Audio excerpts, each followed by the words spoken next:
La noradrenalina no debería ser muy importante. Y si quieren acá abajo lo notamos nosotros tenemos que a todos estos fármacos son inotrópicos. Cada uno va a tener sus indicaciones específicas.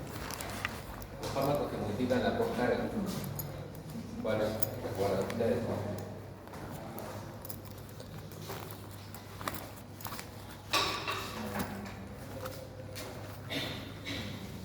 Nitroglicerina, y ya hoy día, bueno, hoy día, en la siguiente clase vamos a conocer al hidrofosiato.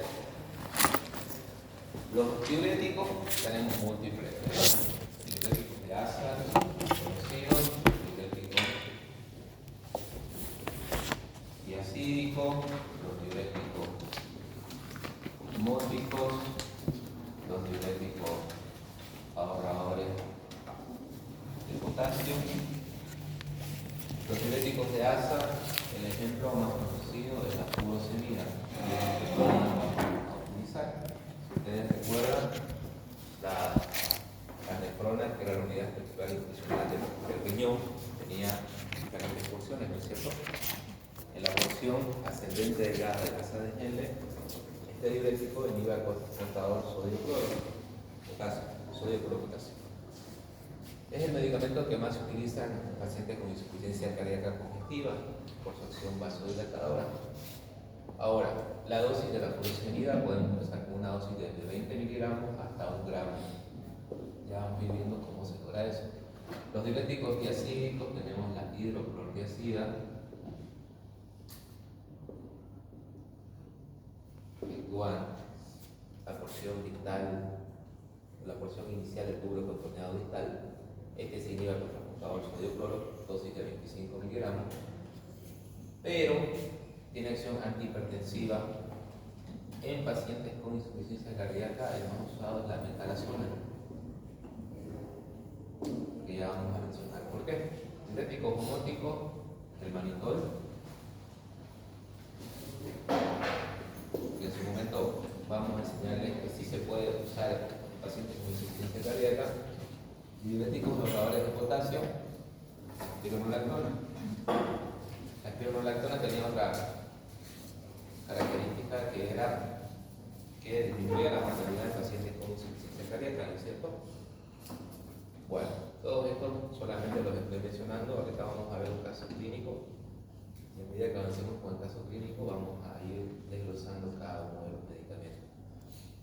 Los vasodilatadores venosos, nitroglicerina, lo que hace es liberar el óxido nítrico. El nitroprusiato es un vasodilatador arterial, así se llama acá. La nitroglicerina viene en ampollas de 50 miligramos, dosis respuesta, margen terapéutico amplio, desde 0.01 hasta 200 microgramos por kilogramo minuto. La dobutamina ya lo conocen, es inotrópico positivo, actúa sobre los receptores beta, vienen ampollas de 250 miligramos. La dioxina ya la conocen. ¿Cuál era su mecanismo de acción de la dioxina?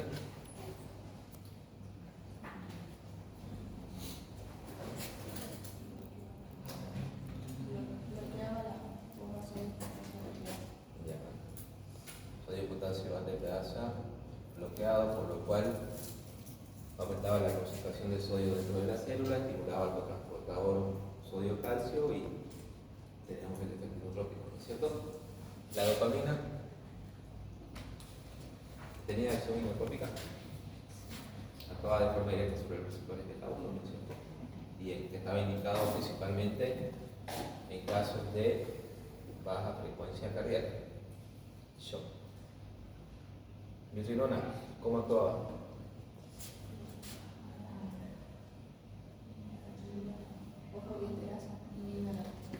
Inhibidor de la fosfoliesterasa 3. ¿Eso qué hacía? Evitaba la degradación de la MPC, con lo cual se mantenía prácticamente la vía de estimulación de la proteinasa, aumento de la concentración de calcio y aumento de la contracción. Bueno, la noradrenalina, ¿cómo actuaba? ¿Alguien tiene un curador?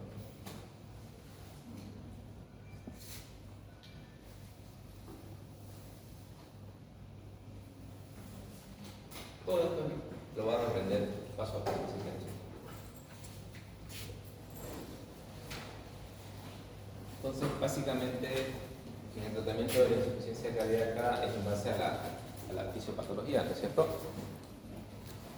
Si ustedes quieren disminuir la postcarga, tenemos dos medicamentos, vasodilatadores venosos, igual hay vasodilatadores por vía oral. Por ejemplo, los más conocidos que son vasodilatadores por vía oral, y vamos a hablar bastante, son los IECA y los ARA2. No dejan de ser medicamentos vasodilatadores, pero por vía oral. Aquí he anotado principalmente los que son de uso endovenoso. ¿Ya?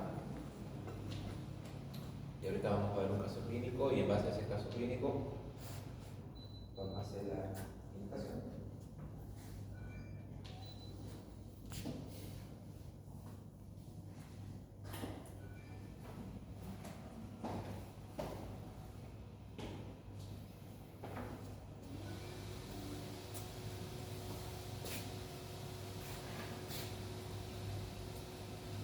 ¿Dudas en esta parte?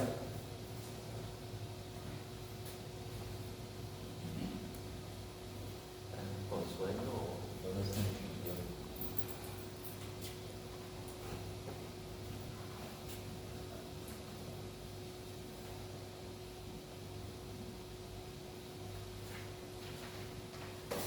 ¿Ya han escuchado hablar de la endocarditis bacteriana? ¿Qué es la endocarditis?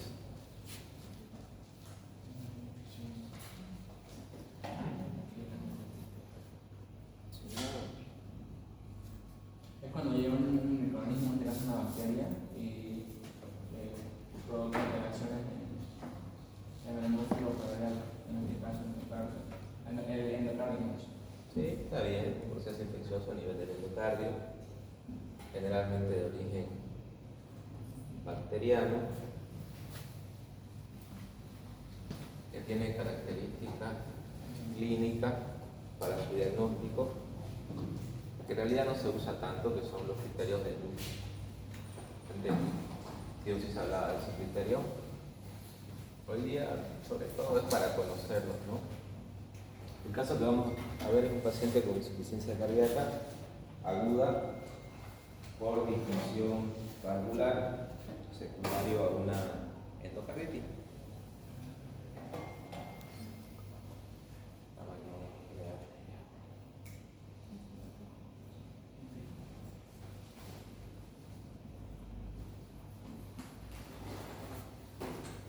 ¿Alguien le puede ayudar?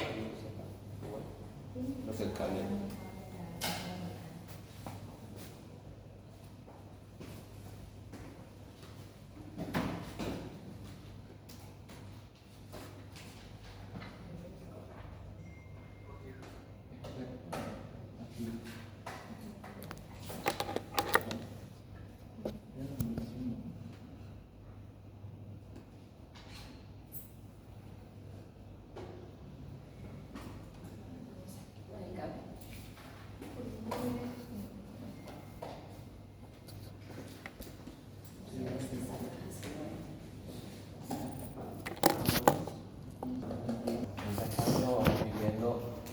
Clínico es un paciente masculino, 60 años, antecedente de ser diabético, hipertenso.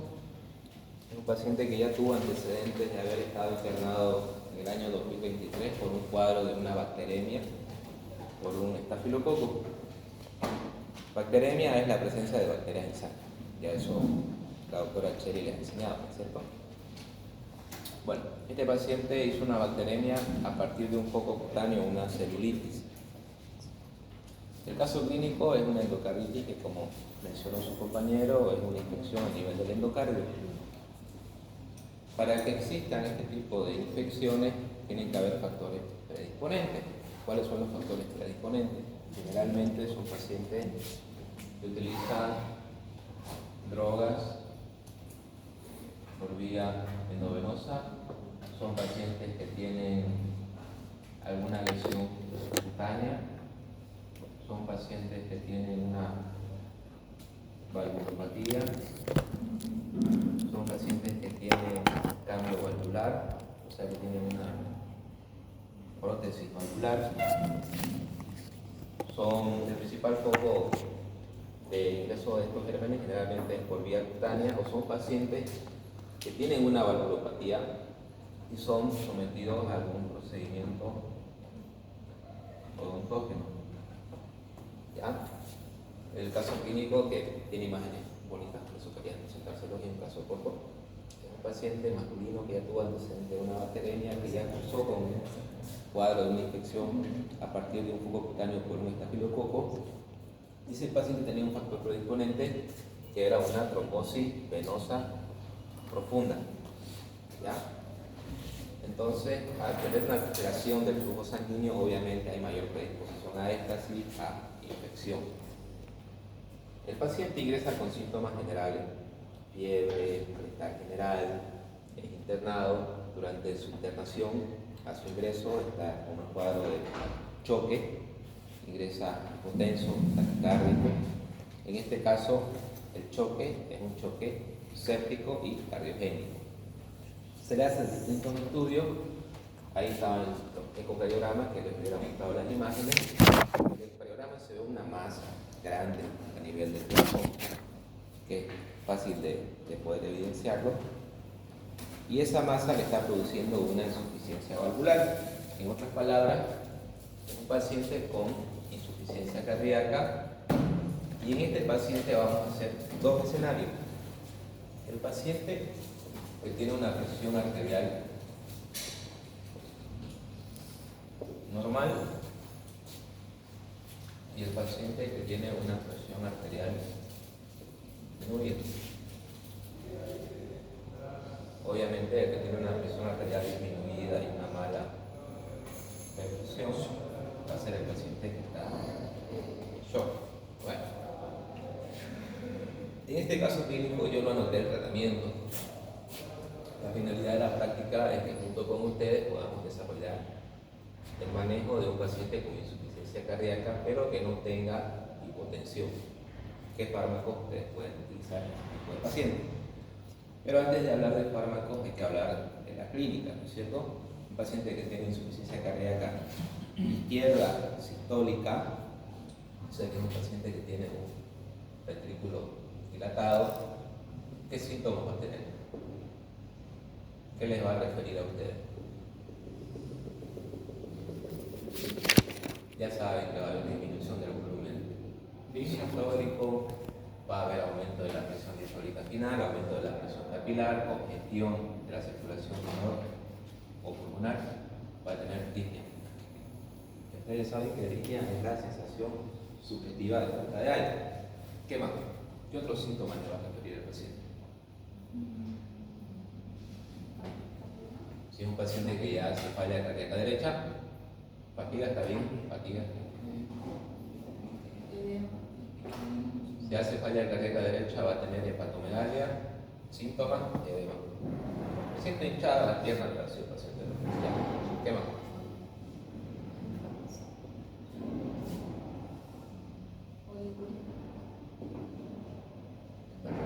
¿Qué más síntomas? ¿Qué más le puede referir un paciente? Le puede referir todo. Puede dar edema agudo del pulmón, disnea, todo. Expectoración, que le dicen los libros de semiología, asalmonada, ¿no es cierto? ¿Qué más? Síntomas de un paciente con insuficiencia cardíaca.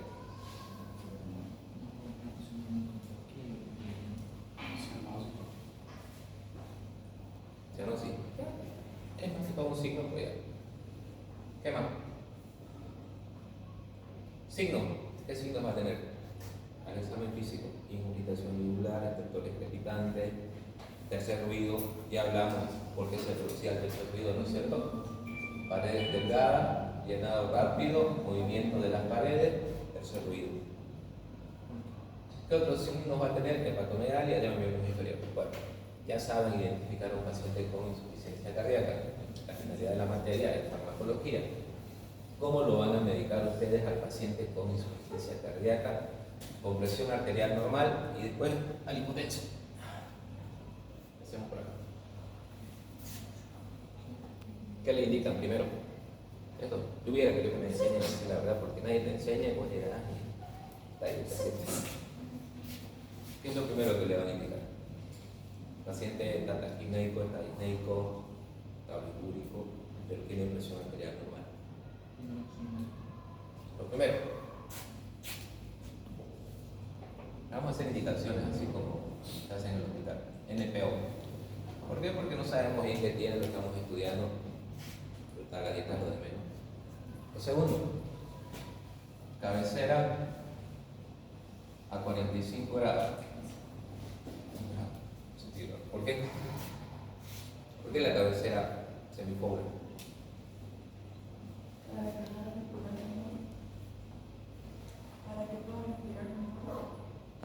De cierta forma, generalmente los pacientes con insuficiencia cardíaca también hacen derrame pleural y el paciente al estar en posición semipobre por el mismo efecto de gravedad, eso se va a las bases del paciente respira mejor. Por eso que un paciente con insuficiencia cardíaca, un paciente neurocrítico, por ejemplo, en los que tienen ACV y todo lo demás, disminuye la presión intracraniana. La posición de todo paciente grave o medianamente grave es que esté cabecera 35 o 45 grados. Si usted es un pacientito, la que llega en el PO, cabecera 45 grados, si está con el pulmón lleno de líquido, ¿qué le falta? Ahí que les va a decir, ¿no? ¿Qué le van a administrar? Oxígeno. Por cánula, por mascarilla, ya ustedes verán. Oxígeno. Número 4.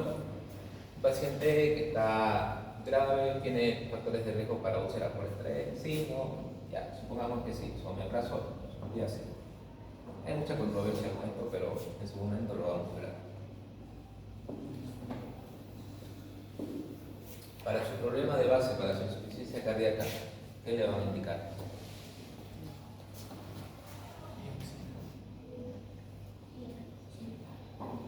IECA, ya, el IECA, ¿se acuerdan que nosotros cuando hablamos de la insuficiencia cardíaca, lo dividimos a los pacientes en dos grupos, ¿no?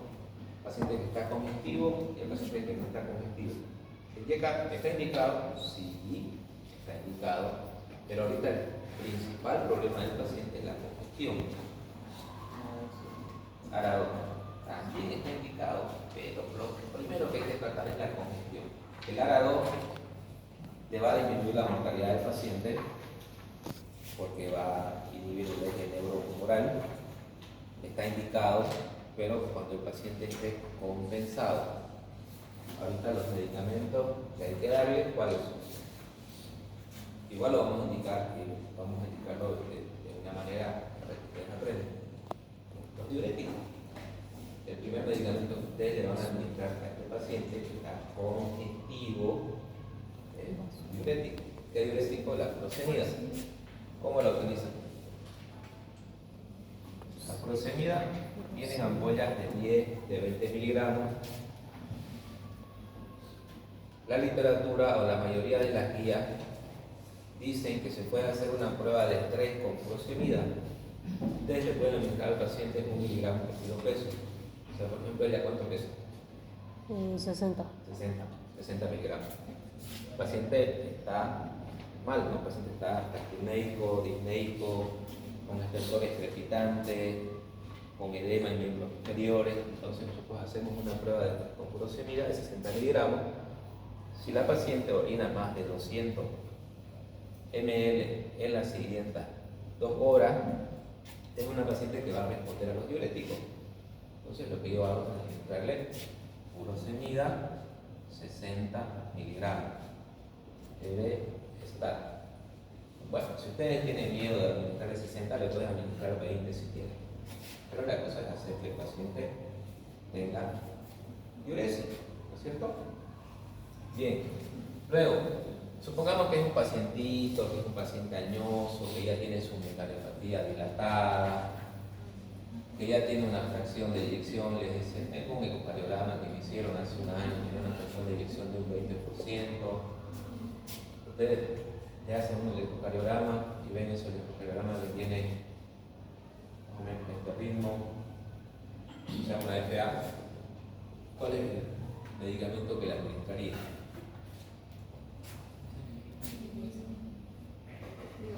¿Por qué la administraría digoxina? ¿Está bien lo que has dicho? diagnosticados con insuficiencia cardíaca, con cardiopatía estructural y con arritmia supraventricular. ¿No es cierto? Entonces, yo puedo usar la digoxina. Digoxina. ¿La dosis cuánto era? 0,25 miligramos. Estar, si ustedes quieren, estar es que le pasen al momento evento. Muy bien, ¿qué más le administran al paciente? Ya le están colocando su diurético, ya le están colocando su medicamento inotrópico, ¿verdad? Ahí, vamos a la ya nos quedamos acá.